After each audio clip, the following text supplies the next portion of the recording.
अहो ह्यांना पण माहीत नव्हतं. मुंडे साहेबांनी मला सांगितलं. यांचं कुलदैवत म्हणजे आमचं देवस्थान शिखर शिंगणापूर. तिथनं इथं आले मुंडे साहेब.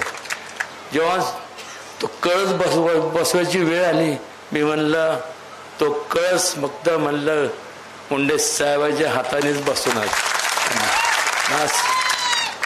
तेव्हा मीटिंग होती. म्हणलं मीटिंग मला काय माहित नाही, म्हणलं तुम्ही आलाच पाहिजे. आणि आईसाहेबांनी मुहूर्त काढला. म्हणलं मला माहित नाही.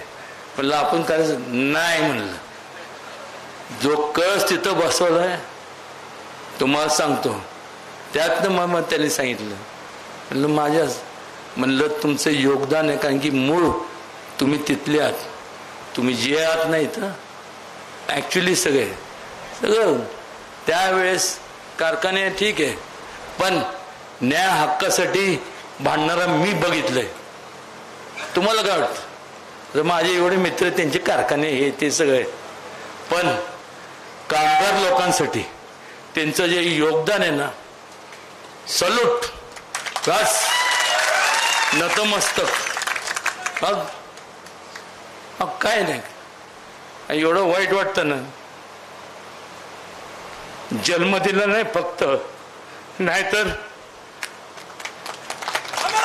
त्यांनी जे प्रेम दिलं ना, बस एक वडीलकीच्या नात्याने, एक मित्राच्या नात्याने, थोरल्या भावाच्या नाते, कुठल्या हिशोबाने मी बघतो. मी पंकजाला पण सांगितलं, म्हणलं तुम्ही या, म्हणलं फोटो लावलाय, सगळ्यांच्या माझ्या काळजात आहे. तुम्ही सांगा फक्त. तुमच्यासाठी पंकजा आणि संपूर्ण प्रीतम, सगळे धनु विनोद, सगळे आम्ही सगळे कार्यरत राहणार.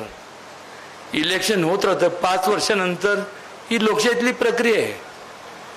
काय 5 वर्षानंतर इलेक्शन होतं, पण 5 वर्षाचा कालावधी छोटा कालावधी नाही. योग्य त्या माणसाला, व्यक्तीला तुम्ही निवडून दिलं तर चांगलं हे होणार. नाही तर मग काय, मग आपण विचार करत असतो, आपण असं केलं असतं तर बरं झालं असतं. मग पश्चाताप करण्यापेक्षा आहे ना, विचार करा तुम्ही, आणि विचार एकच ठेवा,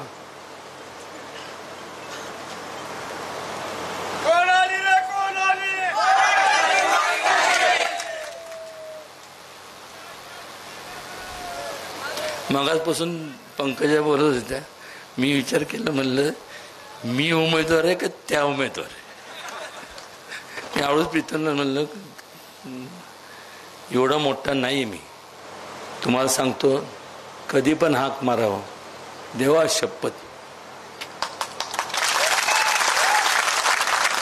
ऑलवेज.